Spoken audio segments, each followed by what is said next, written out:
El libro del profeta Amós. Amós fue un pastor y un cultivador de higueras que vivió cerca de la frontera entre Israel del norte y Judá en el sur. El norte había obtenido su independencia unos 150 años antes, recuerda Primera de Reyes capítulo 12, y estaba siendo gobernado por Jeroboam II, un exitoso líder militar. Él ganó una gran cantidad de batallas y de nuevos territorios para Israel y generó muchas riquezas. Pero a los ojos de los profetas, él era uno de los peores reyes. Su riqueza lo llevó a la apatía y a permitir la adoración idólatra a los dioses de Canaán, lo que lo condujo a la injusticia y a ignorar a los pobres, y llegó a un punto en que Amós no pudo soportarlo más.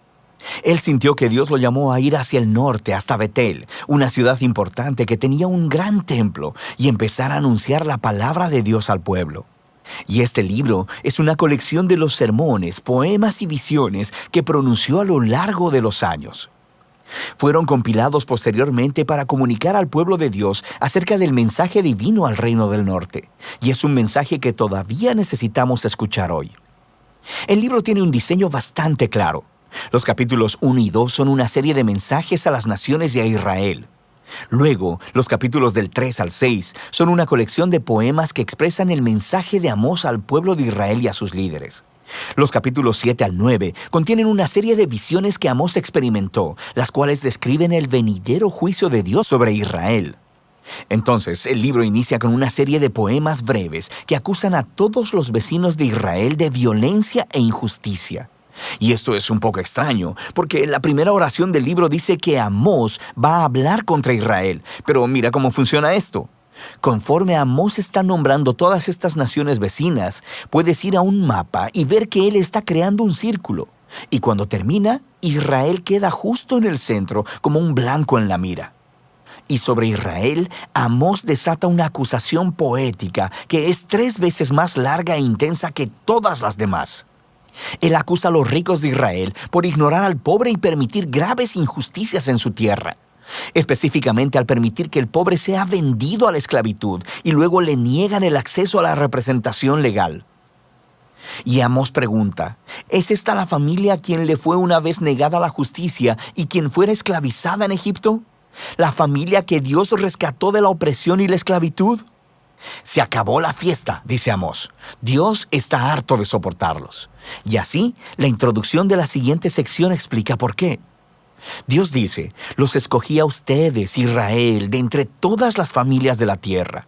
Esta es una alusión a Génesis 12, sobre cómo Dios llamó a la familia de Abraham para convertirse en bendición de Dios para todas las naciones.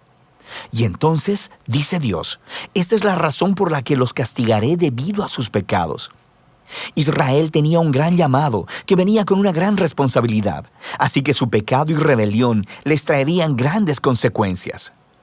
Ahora, esta sección reúne muchos de los poemas de Amós y verás algunos temas repetidos una y otra vez. Primero, él está exponiendo constantemente la hipocresía religiosa de los ricos y de los líderes de Israel. Él describe cómo ellos asisten fielmente a las reuniones religiosas, dando ofrendas y sacrificios, todo mientras descuidan al pobre e ignoran la injusticia. Y Amós dice que todo esto es una farsa, que Dios en realidad odia la adoración que ellos le profesan, porque está completamente desconectada de la forma como tratan a las personas. Dios dice que una verdadera relación con Él transformará las relaciones entre las personas. Y así, el llamado de Amós a la verdadera adoración es el permitir que el juicio fluya como las aguas y la justicia como una corriente inagotable. Ahora, estas 2 palabras son muy importantes para Amós y de hecho para todos los profetas. La justicia, en hebreo sedaká, se refiere al estándar de rectitud, a las relaciones equitativas entre las personas sin importar sus diferencias sociales. Y juicio, en hebreo mishpat, se refiere a acciones concretas que tomas para corregir la injusticia y crear justicia. Así que ambas deben permear la vida del pueblo del pacto de Dios como un río turbulento llena un cauce seco. El siguiente tema es la repetida acusación de Amós de la idolatría de Israel. Recuerda, cuando el reino del norte se separó del reino de Judá, su rey construyó 2 nuevos templos para competir con el de Salomón en Jerusalén y colocó un becerro de oro en cada uno. Recuerda Primera de Reyes capítulo 12. A partir de entonces, Israel no hizo más que acumular más ídolos, adorando a los dioses del sexo, el clima y la guerra.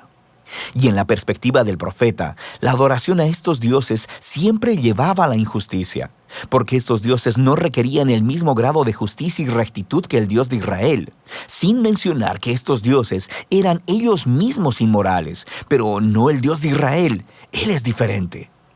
Así que Él puede decirles de una vez, búsquenme para que vivan.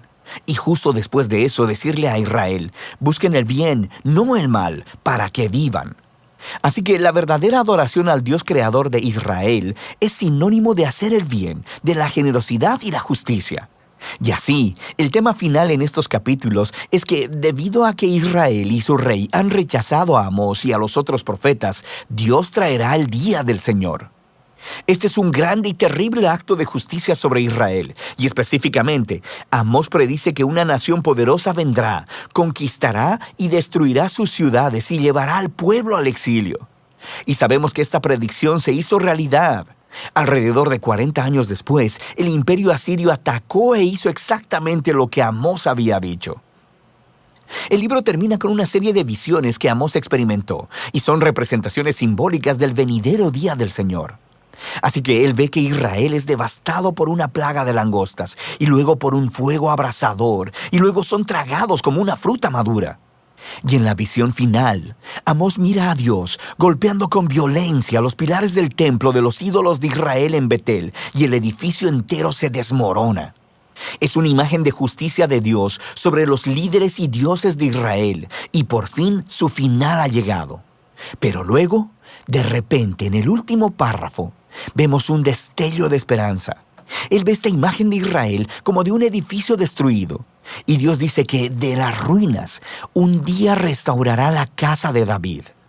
En otras palabras, Él traerá al futuro rey mesiánico de la línea de David y reconstruirá la familia del pueblo de Dios, la cual, sorprendentemente, se nos dice que incluirá personas de todas las naciones.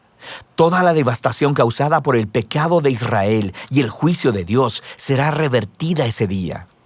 Este párrafo final es muy importante. Es la única señal de esperanza del otro lado del juicio y nos ayuda a ver cómo el libro está explorando la relación entre la justicia y la misericordia de Dios. Dios es bueno. Él debe confrontar y juzgar la maldad que está en Israel y en las naciones. Pero sus propósitos a largo plazo son restaurar su mundo y construir una nueva familia del pacto. Así que, a través de las palabras de Amós, escuchamos hoy su llamado de aprender de la hipocresía y del desastre de Israel para abrazar la verdadera adoración de este Dios, la cual nos debe llevar siempre al juicio y la justicia y a amar a nuestro prójimo. Y de eso trata el libro de Amós.